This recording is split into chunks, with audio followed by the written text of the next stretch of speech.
Hello दोस्तों, Hindi mirror पर फिर से आपका स्वागत है। कैसे हैं आप सब दोस्तों? आज का जो आपका विषय है वह विषय है हिंदी भाषा और उसका विकास।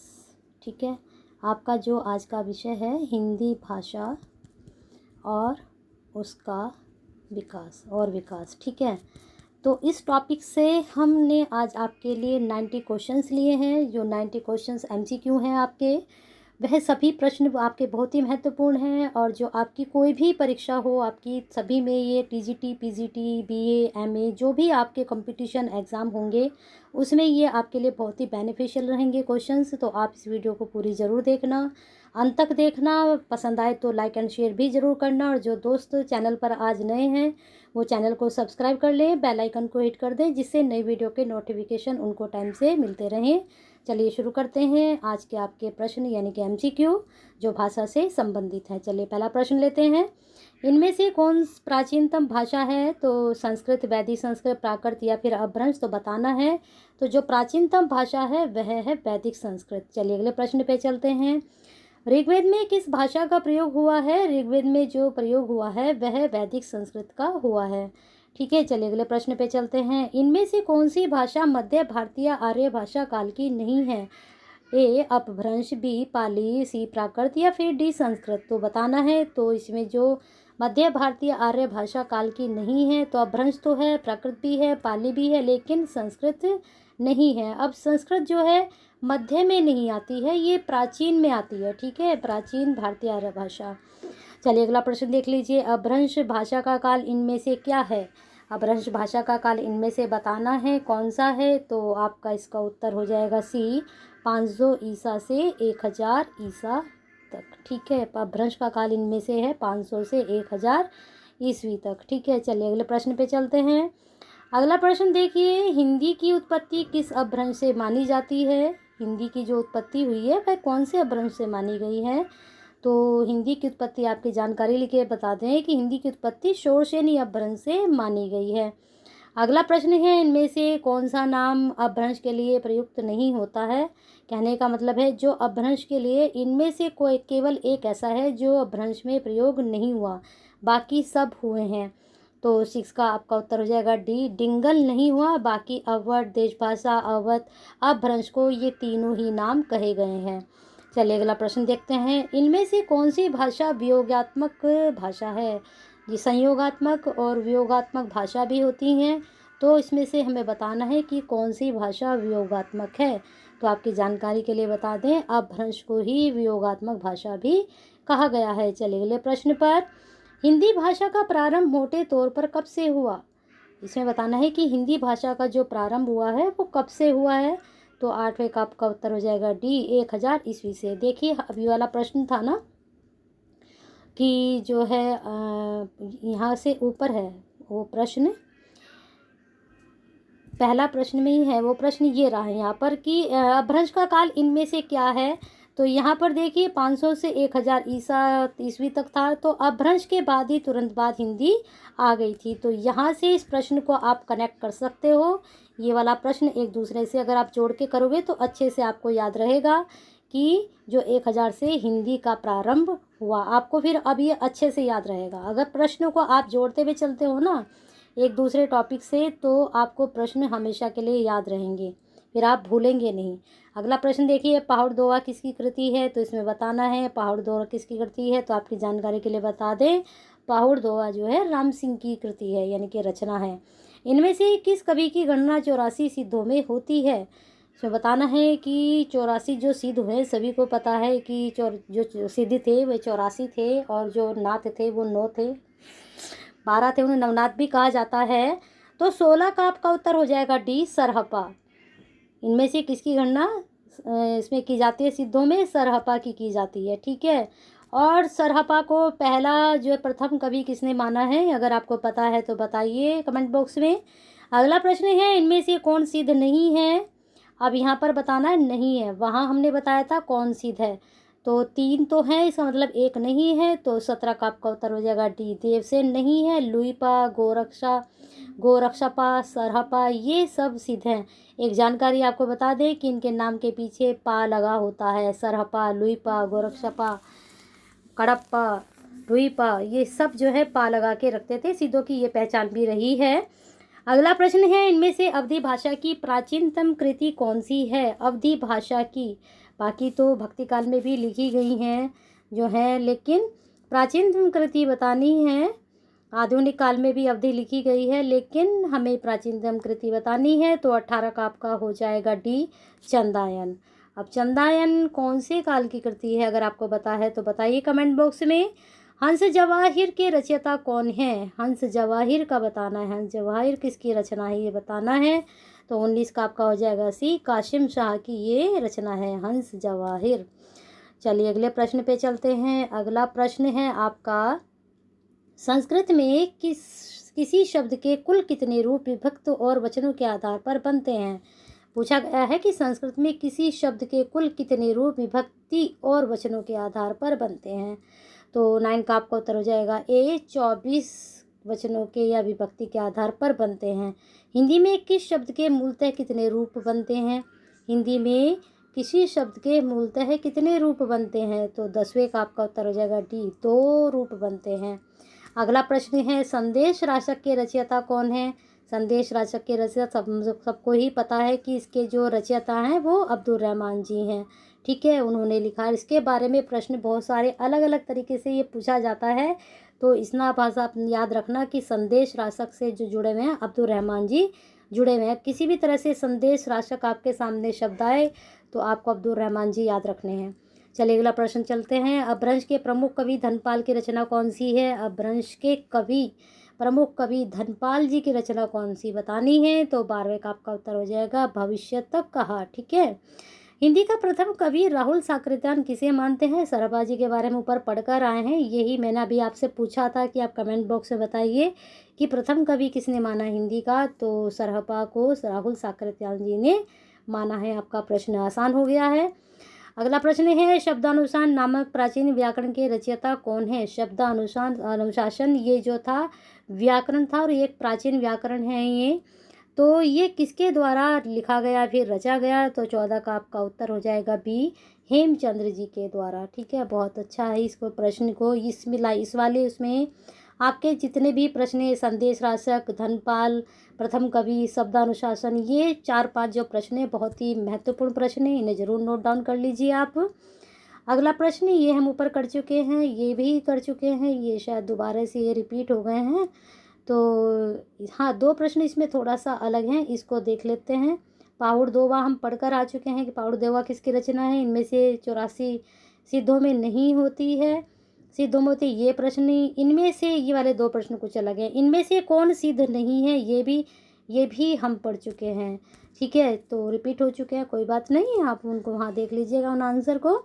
हिंदी भाषा बोलने वालों की अनुमानित संख्या क्या है? इसमें हिंदी भाषा बोलने वाले की अनुमानित संख्या बतानी है। तो अनुमानित संख्या घटती बढ़ती रहती है, लेकिन जब हमने ये आपकी वीडियो बनाई तो उस वक्त 60 करोड़ थी। चलिए अगले प्रश्न पे चलते हैं। हिंदी के अंतर्गत कुल कितनी बोलियां हैं? तो हिंदी के अंतर्गत कुल कितनी बोलियां हैं ये आपको बताना है। आपको शायद पता भी ना हो कि हिंदी के अंतर्गत कितनी बोलियां आती हैं। तो 29 का आपका हो जाएगा सी, 18 बोलियां आती हैं। और सब के जो है वर्ग बने हुए हैं, अलग अलग वर्ग में ये बोलियां बटी हुई हैं। अगर नहीं पता है वर्ग के बारे में कि कौन सा वर्ग कौन से भ्रंश के अंतर्गत आता है, ये पूरा एक सारणी बनती है और वो अच्छे से याद भी करनी होती है, ध्यान भी रखना होता है कि कौन से वर्ग में कौन सी बोली आ रही है। अब उसी तरह के आपके प्रश्न शुरू हो चुके हैं, देख लीजिए प्रश्न आगे। इनमें से कौन पश्चिमी हिंदी की बोली है? देखिए पहला वर्ग आ चुका है, पश्चिमी हिंदी की बोली नहीं है। ठीक है, अब पश्चिमी हिंदी के अंतर्गत जो है 5 बोलियां आती हैं। अब इसमें से 3 आपको पता चल जाएंगी। ठीक है, अब लेकिन यहाँ पर प्रश्न पूछा गया कि नहीं है, तो नहीं बताना है। तो 30 का आपका उत्तर हो जाएगा ए, मगही नहीं है। अब मगही किसकी है? अगर आपको पता है तो बताइए कमेंट बॉक्स में। 3 आपको बांगरू, बुंदेली, खड़ी बोली, ये पश्चिमी हिंदी की है। 2 और हैं, वो अगर आपको पता है वो भी बताइए। इनमें से अवधि किसके अंतर्गत आती है? तो बिहारी, राजस्थानी, पश्चिमी हिंदी या पूर्वी हिंदी। तो आपकी जानकारी के लिए बता दें, अवधि जो है पूर्वी हिंदी के अंतर्गत आती है। अब हो गई अवधि, लेकिन और 2 भाषाएं हैं जो इसके अंतर्गत आती है। वो कौन सी 2 भाषाएं बताइए कमेंट बॉक्स में। इनमें से कौन सी बोली बिहारी हिंदी की नहीं है? बिहारी हिंदी की नहीं है, तो 32 का आपका उत्तर हो जाएगा ए मारवाड़ी। बाकी भोजपुरी, मगही और मैथिली। अब देखिए मगही आ गई यहाँ पर बिहारी की। देखिए प्रश्न का उत्तर यहाँ आपको मिल गया। क्या है? पश्चिमी हिंदी की जो बोली है, ये रहा प्रश्न आपका यहाँ। हाँ, इनमें से पश्चिमी हिंदी की बोली नहीं है, तो हमने बताया था कि मगही नहीं है। अब मगही का उत्तर आपको देखो यहाँ मिल गया। मगही किसकी है? बिहारी हिंदी की। तो यहाँ आप लिख सकते हो ये बिहारी हिंदी की। मैं कई बार आपको बोल चुकी हूँ कि प्रश्नों को एक दूसरे से कनेक्ट करके देखा करें।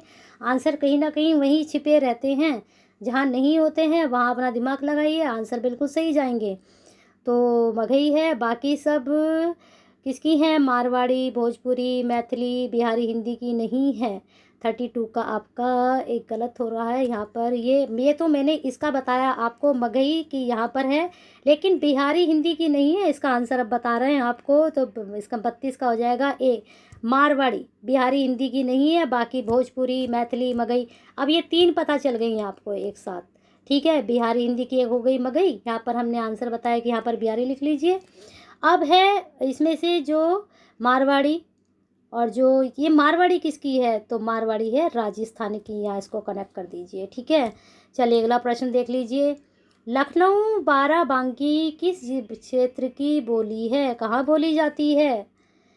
ये लखनऊ बाराबंकी में कौन सी बोली बोली जाती है, इसमें हमें बताना है। तो अवधी बोली जाती है। ठीक है, याद रखना ये कि अवधी जो है लखनऊ और बाराबंकी की तरफ बोली जाती है। बघेली बोली का केंद्र कहाँ माना जा सकता है या कहाँ माना जाता है? तो बघेली कहाँ बोली जाती है? तो 34 का आपका उत्तर हो जाएगा रीवा। अब रीवा कहाँ है देख लीजिए। इनमें से ब्रजभाषा किस नगर की बोली नहीं है? ब्रजभाषा नहीं है भाई, मथुरा तो होगा, ये तो सभी को पता है ना। तो 35 का आपका क्या उत्तर होगा? जहाँ की ये नहीं है, आगरा भी होगा, क्योंकि आगरा मथुरा एक दूसरे से जुड़े हुए हैं। और अगर आप लोगों को पता है कि हाथरस भी शायद उधर ही पड़ता है, तो आप आराम से इसका उत्तर लगा सकते हो कि इटावा में ब्रजभाषा नहीं है ना, इस नगर की बोली नहीं। अब इटावा कहाँ है पता है आप लोगों को? तो वहाँ की बोली देखिए कौन सी है। अगला प्रश्न देखिए, भाषा वैज्ञानिक दृष्टि से हिंदी के अंतर्गत कितनी उपभाषाएं एवं बोलियां मानी गई हैं? तो 38 का आपका उत्तर हो जाएगा बी 5 उपभाषाएं और 18 बोलियां। ये हम पढ़कर आ चुके हैं कि कितनी बोलियां बोली जाती हैं, लेकिन उपभाषाएं नहीं पढ़ी थी हमने। अभी मैंने आपको बताया था कि वर्ग बटे हुए हैं, पश्चिमी हिंदी, पूर्वी हिंदी, बिहारी, वो सब 5 उपभाषाओं में ही आते हैं।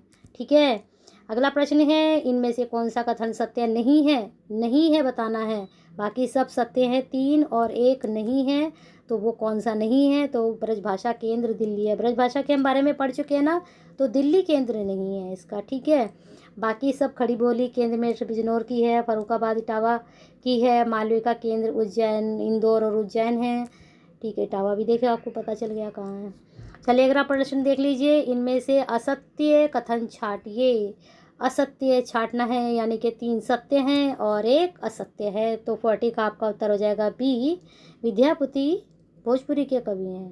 क्या हैं? नहीं है। तो बताइए किसके कवि हैं वो। चलिए अगला प्रश्न देख लीजिए, इनमें से कौन सा जिला ब्रजभाषा में नहीं आता है? अभी देख लीजिए, आपने मथुरा के बारे में जाना है ना। तो 41 में अलीगढ़ भी इसके पास ही पड़ता है। भरतपुर कहाँ है पता नहीं हमें, तो 41 का आपका लेकिन उत्तर बी हो जाएगा गाजियाबाद। गाजियाबाद जो है इसके क्षेत्र में नहीं आता ब्रजभाषा के। बाकी अलीगढ़, मथुरा और भरतपुर भी आता है। चलिए अगला प्रश्न देख लीजिए, मानक हिंदी का मूल आधार कौन सी बोली है? मानक हिंदी का मूल आधार, तो 42 का आपका हो जाएगा बी खड़ी बोली। ठीक है, याद रखना ये प्रश्न बहुत महत्वपूर्ण है। अलग अलग तरीके से प्रश्न पूछा जाता है, याद रखना। लेकिन इनमें से असत्य युग्म कौन को अलग क्या करना है, यानी कि 3 सत्य हैं और 1 असत्य है। कौन सा असत्य है? 43 का आपका हो जाएगा बी बिहारी ब्रजभाषा के हैं। कौन सी भाषा के हैं बिहारी बताइए? ब्रजभाषा नहीं है। अगला प्रश्न देख लीजिए, अगला प्रश्न है आपका, इनमें से हिंदी का प्रथम प्रचारक कौन था? हिंदी का प्रथम प्रचारक बताना है, तो इसमें हो जाएगा स्वामी दयानंद सरस्वती जी। प्रथम पूछा है, बाकी सब तो थे ही, लेकिन प्रथम के बारे में पूछा है तो स्वामी दयानंद सरस्वती। उसके बाद सभी ने बीड़ा उठाया था हिंदी को बढ़ाने के लिए, हिंदी का विकास करने के लिए। हमारा जो टॉपिक चल रहा है वह भी वही चल रहा है, हिंदी भाषा और उसका विकास। ठीक है, कौरवी का दूसरा नाम क्या है? कौरवी का दूसरा नाम बताना है आपको, तो 64 का आपका क्या हो जाएगा? सी, खड़ी बोली कौरवी का दूसरा नाम है। याद रखना हमेशा इसको, प्रश्न बहुत अच्छा है और हर बार पूछा जाता है। अगला प्रश्न है, ब्रजभाषा का विकास किस अपभ्रंश से हुआ? बताइए, ब्रजभाषा का विकास किस अपभ्रंश से हुआ? तो 65 का आपका उत्तर हो जाएगा डी, शोरसेनी अपभ्रंश से। ठीक है, खड़ी बोली का दूसरा नाम पढ़ चुके हो, कौरवी है, दोबारा पढ़ाने की जरूरत नहीं है। अगला प्रश्न देख लीजिए, आचार्य शुक्ल ने हिंदी गद्य के प्रारंभिक 4 उन्नयकों में से इनमें से किसको स्थान नहीं दिया है? हिंदी गद्य के प्रारंभिक यानी कि जिन्होंने हिंदी गद्य को लिखा उसमें से ये 4 नाम दिए गए, लेकिन उन्होंने जो रामचंद्र शुक्ल जी हैं उन्होंने एक को स्थान नहीं दिया। किसको नहीं दिया उन्होंने? तो उन्होंने दिया नहीं किसको? शिव प्रसाद सितारहीन जी को नहीं दिया। बाकी मुंशी शाला खां, सदर विष्णु, लल्लूलाल सबको उन्होंने स्थान दिया है अपने किसमें? साहित्य में। अगला प्रश्न देखिए, दक्षिण भारत हिंदी प्रचार सभा की स्थापना किसने की थी? बहुत अच्छा प्रश्न है, नोट डाउन जरूर करें। 73 का आपका हो जाएगा सी, महात्मा गांधी जी ने। पूछा जाता है अक्सर प्रश्न ये। अगला प्रश्न, इनका मन में छोरिए के पीहर आए, यह किसकी बोली का वाक्य है? तो 74 का आपका हो जाएगा उत्तर बी, ब्रज भाषा का। बहुत अच्छे पंक्ति है। इनमें से कौन सा मेल उचित नहीं है बताना है, तो 75 का उत्तर हो जाएगा बी, अवधि बघेली। क्या है? अवधि और बघेली एक दूसरे से जुड़ी हुई। ब्रजभाषा खड़ी बोली किसकी है? पश्चिमी की। मारवाड़ी छत्तीसगढ़ी किसकी हैं? भोजपुरी मैथिली। ये जो है आपके मैंने भी बताया था कि वर्ग बटे हुए हैं, ये वर्गों से ली गई हैं भाषाएं। तो इसमें ये पश्चिमी हिंदी में आती है, ये नहीं आती हैं दोनों एक साथ। मारवाड़ी छत्तीसगढ़ी आती है, भोजपुरी और मैथिली आती है, लेकिन ये एक वर्ग में नहीं आती है, अलग अलग वर्ग की हैं। चलिए अगला प्रश्न देखिए, इनमें से हिंदी का एक रूप क्या नहीं है? तो 76 का आपका हो जाएगा डी, कोंकणी नहीं है, क्योंकि कोंकणी बोली है, बल्कि रेखता, उर्दू, हिंदुस्तानी ये सब हिंदी के ही रूप हैं। राजभाषा आयोग का गठन कब हुआ? बहुत अच्छा प्रश्न, इसको नोट डाउन जरूर कर लीजिए, क्योंकि ये नोट डाउन करेंगे तो हो सकता है आपके एग्जाम में यही प्रश्न एज ए इट आ जाए। चलिए लिख लीजिए इसका उत्तर 1955 में।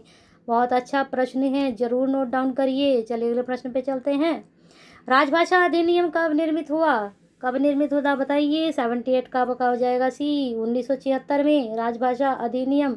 और इससे पिछला प्रश्न क्या था, जोड़ के चलिए इन प्रश्नों को। राजभाषा आयोग का गठन पूछा 1955 में, और फिर यहाँ क्या पूछा, राजभाषा अधिनियम कब निर्मित हुआ। ठीक है, एक दूसरे से जोड़ो इन प्रश्नों को, जल्दी याद होंगे।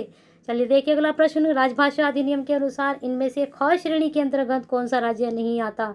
आपको बता दें कि भाषा के उस पर जो राजभाषा अधिनियम निकला था उसके अनुसार क ख ग श्रेणी बांटी गई थी, तो ख के अंतर्गत इसमें से कौन सा नहीं आता जो काम में जाता है? तो 79 का आपका हो जाएगा भी, हिमाचल प्रदेश। चलिए अगले प्रश्न पर, इनमें से किस भाषा में संस्कृत के तत्सम शब्दों का प्रयोग सबसे कम होता है? संस्कृत के तत्सम शब्दों का प्रयोग भाई हिंदी में तो होता ही है, सभी को पता है कि हिंदी में भी होता है, ब्रजभाषा में भी होता है, अवधी में होता है, लेकिन किसमें नहीं होता? हिंदुस्तानी में सबसे कम होता है। दक्षिणी हिंदी का दूसरा नाम क्या है? बहुत अच्छा प्रश्न, नोट डाउन कर लीजिए। 81 का आपका हो जाएगा हिंदवी। दक्षिणी हिंदी का दूसरा नाम क्या है? हिंदी रखा गया। चलिए अगला प्रश्न देख लीजिए, इनमें से क्या ठीक नहीं है बताइए। मैथिली, बिहारी हिंदी, राजवाड़ी राजस्थानी हिंदी, बुंदेली पूर्वी हिंदी, कन्नौजी पश्चिमी हिंदी। यहाँ पर मैंने बताया था वर्गों में बटी हुई है, वर्ग दे दिए, यहाँ वर्ग के सामने बोली दे दी गई है। तो कौन सा ठीक नहीं है, कौन सा वर्ग ठीक नहीं है? तो 93 का आपका हो जाएगा सी, बुंदेली पूर्वी हिंदी। बुंदेली कहाँ की है? राजस्थानी, यहाँ की मारवाड़ी बुंदेली बघेली। उत्तम पुरुष में एक वचन का सर्वनाम हऊ किस बोली का सूचक है? हऊ बोलते हैं ना। 94 का आपका उत्तर हो जाएगा डी, ब्रजभाषा में बोलते हैं। इस समय हिंदी क्षेत्र के अंतर्गत कितने प्रदेश हैं? तो 95 का आपका उत्तर हो जाएगा बी, 10 प्रदेश हैं हिंदी क्षेत्र के अंतर्गत। बाकी के देखने हैं आपको कौन किसके अंतर्गत आते हैं। भूतकाल के कितने भेद हैं ये तो सभी को पता होगा, बहुत आसान उत्तर है ये। तो 96 का आपका हो जाएगा बी, 6 भेद हैं। पता है आपको 6 भेद कौन कौन से हैं? पता है तो बताइए कमेंट बॉक्स में। अगला प्रश्न है, अपभ्रंश भाषा का प्राचीनतम प्रयोग किस साहित्य में हुआ? अपभ्रंश का 108 का आपका बी, जैन साहित्य में। अपभ्रंश भाषा का प्राचीनतम प्रयोग किस साहित्य में? बहुत ज़्यादा भी मिलता है इसका। ठीक है, अपभ्रंश के नागर, उपनागर और प्रांतचर भेद किसने किए हैं? बहुत अच्छा प्रश्न, नोट डाउन कर लीजिए। 109 का आपका उत्तर हो जाएगा डी, मार्कंडेय जी ने किया है। बहुत ही अच्छा प्रश्न है। ठीक है, चलिए अगले प्रश्न पे चलते हैं। इनमें से कौन सी रचना अपभ्रंश का व्याकरण है? बताइए। अपभ्रंश का व्याकरण है। अब भी बिल्कुल हमने ये प्रश्न किया है। अगर आप वीडियो को ध्यान से देख रहे थे तो आपको आंसर एकदम पता चल गया होगा। शब्दानुशासन, वहाँ ऊपर हमने इनके लेखक रचनाकार भी आपको बताए हैं। ढूंढिए क्या बताए थे। अगर पता है तो आपको पता होगा किस कौन बताए थे अभी हमने। अमीर खुसरो का जन्म स्थान इनमें से किस जिले में है? कहाँ हुआ था अमीर खुसरो जी का जन्म?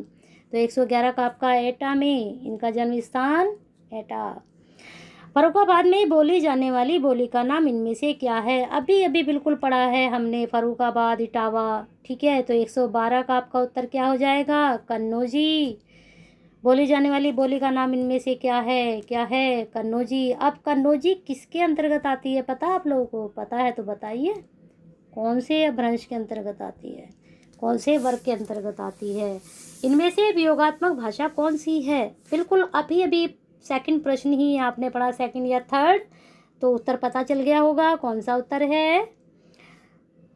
अपभ्रंश। 116 का आपका भ्रंश, लेकिन वहाँ आपने क्या पढ़ा था? वियोगात्मक, संयोगात्मक। चलिए अगला प्रश्न देख लीजिए। अपभ्रंश जब साहित्यिक भाषा थी उस समय बोलचाल की भाषा कौन सी थी? अपभ्रंश जब साहित्यिक भाषा थी तो उस वक्त बोलचाल की भाषा कौन सी थी?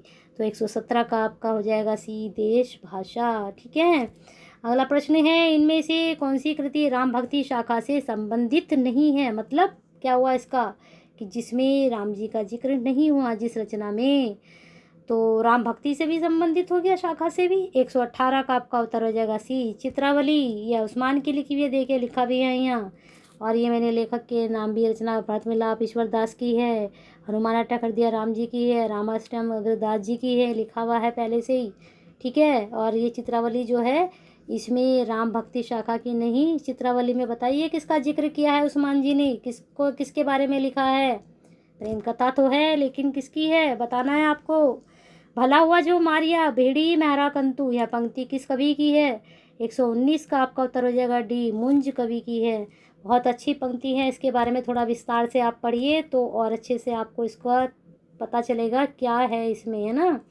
अगला प्रश्न देख लीजिए। बम्बई हिंदी विद्यापीठ की स्थापना कब हुई? बताना है इसमें, और किसने की थी ये भी आप बताइएगा। उत्तर यहाँ पर हम बताएंगे कब हुई, लेकिन आप कमेंट बॉक्स में बताना कि किसने की थी। तो 145 का आपका उत्तर हो जाएगा 1938 में। और किसने की थी आप बताइए इसको। निम्न बोलियों के क्षेत्र को अनुसार सुमेलित करना है। निम्न बोलियों के क्षेत्र यहाँ पर इनके ऑप्शन है, बताने हैं। तो 146 का आपका उत्तर हो जाएगा ए, CADB। मिलाइए इसको। वन में जो है सी, बुंदेली झांसी में। और आपकी अवधि लखनऊ में पढ़ चुके हो। ब्रज कहाँ? आगरा में पढ़ चुके हो। कन्नौजी इटावा में पढ़ चुके हो। बहुत आसान था, तो मिला लिया होगा सबने, सबका उत्तर सही गया होगा। अगला प्रश्न देख लीजिए। कुमाऊनी किस प्रांत की बोली है? सभी को पता है कहाँ की बोली है ये। 147 का क्या होगा उत्तर? ए, उत्तराखंड की। ठीक है, अगला प्रश्न देख लीजिए क्या है। उन्नाव रायबरेली जिले में कौन सी बोली बोली जाती है? उन्नाव रायबरेली जिले में, तो इसका आपका उत्तर हो जाएगा 148 का बी, अवधि। मेरठ सहारनपुर बिजनौर किस बोली के क्षेत्र में आते हैं? ये मोस्टली सभी बच्चों को पता हो किस बोली के अंतर्गत आते हैं। इनकी भाषा आपने सुनी भी है, मेरठ सहारनपुर बिजनौर की। तो किस तरह से बोलते हैं ये? खड़ी बोली में बोलते हैं, बहुत खड़ा बोलते हैं, है ना। चलिए अगला प्रश्न है। हिंदी शब्द सागर की भूमिका रूप में किस ग्रंथ की रचना हुई थी? बताइए किस ग्रंथ की रचना हुई थी। ये सभी कभी मैंने कई बार आपसे नाम भी लिया है कि हिंदी साहित्य का इतिहास, हिंदी साहित्य का इतिहास। तो हिंदी शब्द सागर की भूमिका के रूप में इस ग्रंथ की रचना हुई थी। किसकी? 150 का ए, हिंदी साहित्य का इतिहास। किसका लिखा हुआ है? रामचंद्र शुक्ल जी का। चलिए अगले प्रश्न पर। इनमें से जनसंचार माध्यम का कौन नहीं है? अब आपको देखने से लग रहा होगा कि सारे ही हैं, लेकिन जनसंचार का माध्यम नहीं है, तब भी इसमें से एक नहीं है। लेकिन देखने से और पढ़ने से लग रहा है कि सारे ही हैं, तो सबसे ही जनसंचार होता है। तो लेकिन आपकी जानकारी के लिए बता दें, टेलीफोन नहीं है जनसंचार का माध्यम। चलिए अगले प्रश्न पे चलते हैं। इनमें से कौन ब्रज भाषा का कवि नहीं है? ठीक है, तो भूषण जी भी हैं, देव जी भी हैं, नरोत्तम दास जी भी हैं, लेकिन लाल दास नहीं हैं। इन्होंने खड़ी बोली में रचनाएं की। देखिए लिखा है खड़ी बोली। रोहतक, हिसार, करनाल में कौन सी बोली का क्षेत्र है? रोहतक, हिसार, करनाल, वहाँ के लोग कैसे बोलते हैं बताइए? किस तरह की भाषा है उन लोगों की? बांगरू, हरियाणवी। बांगरू को और क्या बोलते हैं? हरियाणवी भाषा है। ठीक है, अगला प्रश्न। हतो, हते, हती किस बोली में भूतकालिक सहायक्रिया के रूप में आते हैं? 176 का आपका उत्तर हो जाएगा सी, बुंदेली के अंतर्गत हतो, हते, हती। इया व प्रत्यय किस बोली की पहचान है? इया। 177 का आपका हो जाएगा डी, अवधि। 177 का अवधि। अगला प्रश्न देखिए, रवि, दमोह, बालाघाट में किस बोली के क्षेत्र हैं? रीवा, दमोह, बालाघाट किस बोली के क्षेत्र है? रीवा के बारे में तो अभी अभी पढ़ा है, वो ताज़ी ताज़ी आपको नॉलेज हुई है इसकी। क्या थी वो नॉलेज? वघेली से संबंधित थी। ठीक है। किस बोली की प्रधान प्रवृत्ति औकारात? औकारात क्या होता है? आकारांत, औकारांत क्या होता है? आकारांत और औकारांत। जहाँ पर आओ आए वहाँ पर औकारांत, जहाँ पर लास्ट में आए वहाँ पर आकारांत। ठीक है, इकारांत, उकारांत सब होते हैं ये। तो 179 का आपका उत्तर हो जाएगा बी, ब्रज भाषा कैसी है? औकारांत शब्द की प्रवृत्ति है। अगला प्रश्न है, उत्तम पुरुष एक वचन के लिए हूँ सर्वनाम का प्रयोग किस बोली में बोलचाल के लिए होता है? 180 का आपका उत्तर हो जाएगा ए, ब्रज भाषा में ही होता है। इनमें से खड़ी बोली का प्रथम महाकाव्य कौन सा है? अब खड़ी बोली की शुरुआत तो हो चुकी है, लेकिन उसको लिखने की हिम्मत किसके अंदर हुई सबसे पहले बताइए? 181 का आपका उत्तर हो जाएगा प्रिय प्रवास। किसका है प्रिय प्रवास? बताइए, हरिओम उपाध्याय जी का। ठीक है, प्रिय प्रवास का रचना काल भी बता दीजिए कौन सा है, जल्दी से बताइए कौन सा है रचना काल। तो इसका उत्तर आपका हो जाएगा सी, 1914। ठीक है, अगला प्रश्न देख लीजिए। अब यहाँ पर जो है क्रम आ चुका है। मेरे को 2-3 बच्चों ने बताया कि मैडम क्रम भी हमें सही नहीं पता चलता है, तो आज देख लीजिए इसका उत्तर सही से। तो 207 का आपका उत्तर क्या हो जाएगा? ए, सबसे पहले संस्कृत, फिर पाली, फिर प्राकृत, फिर अपभ्रंश। लेकिन कल एक बच्चा बोल रहा था कि मैडम कहीं कहीं हम प्राकृत भी पढ़ते हैं। नहीं, ऐसा नहीं है, पहले पाली आती है। चलिए अगला प्रश्न है, षोडशनी अपभ्रंश, ब्रजभाषा। इधर अपभ्रंश के क्षेत्रीय रूप मैंने आपको बताया था कि ये होते हैं और इनसे बोली विकसित हुई हैं। कौन कौन सी हुई हैं? तो सही सीक्वेंस बतानी है। तो 208 का आपका उत्तर क्या हो जाएगा? सी। देख लेते हैं क्या है। 1, 4, 2, 3 षोडशनी अपभ्रंश तो ब्रजभाषा, और आपकी मागधी क्या है? मैथिली। अर्धमागधी क्या है? अवधी। और पैशाची क्या है? पंजाबी। ये तो एकदम से पता चल जाएगा, पैशाची पंजाबी है ना। चलिए अगला प्रश्न देख लीजिए। अगला प्रश्न है, यहाँ पर भी बोलियाँ हैं और उनके क्षेत्र हैं, इसको मिलाना है। तो मिलाइए। तो 209 का आपका हम पहले आंसर बताएंगे, उसके बाद फिर लात मिलाते हैं। तो बी है 4, 3, 1। तो भोजपुरी कहाँ? बलिया। छत्तीसगढ़ी बिलासपुर। बुंदेली कहाँ? झांसी। बघेली रीवा। कितनी बार पढ़ चुके हो आप ये रीवा और बघेली, है ना? अच्छे से याद हो गया होगा ये तो आपको। चलिए अगला प्रश्न देख लीजिए। यहाँ भी बोलियाँ और हाँ, यहाँ पर क्षेत्र नहीं, यहाँ उपभाषाएं हैं। अभी मैंने आपको बताया था कि इनको उपभाषाएं भी बोला जाता है। ये प्रश्न आप ऊपर दूसरे तरीके से करके भी आ रहे हो। इधर बोलियाँ हैं। चलिए मैच करते हैं। 210 का आपका उत्तर क्या हो जाएगा? ए, 3, 1, 4, 2। बांगरू क्या है? पश्चिमी हिंदी। मैंने आपको बताया था बांगरू को हरियाणवी बोलते हैं। वघेली किसमें? पूर्वी हिंदी में। मेवाती राजस्थानी। मैथिली बिहारी। कई बार पढ़ लिया। चलिए अगला प्रश्न देख लीजिए। यहाँ पर भाषा और उनके प्रदेश हैं। चलिए अब आ गया ये प्रश्न। यहाँ पर ये इन्होंने भ्रंश दे दिया भाषा, उपभाषाएं, और इधर इनके भाषाओं के क्षेत्र दे दिए। यहाँ पर बोलियाँ नहीं पूछा इन्होंने, यहाँ पर पूछे हैं सीधे सीधे आपसे उपभाषाएं। तो इसका मैचिंग देख लीजिए क्या होगा। आपका मैचिंग मिलाते हैं। 213 का आपका उत्तर है सी। ठीक है, 1, 3, 4, 2 सौर्जनी मध्य उसमें प्रदेश में। मागधी किस में? बिहार में। महाराष्ट्र किस में? महाराष्ट्र में। पैसाची कहाँ? कश्मीर में। ठीक है। अगला प्रश्न देख लीजिए।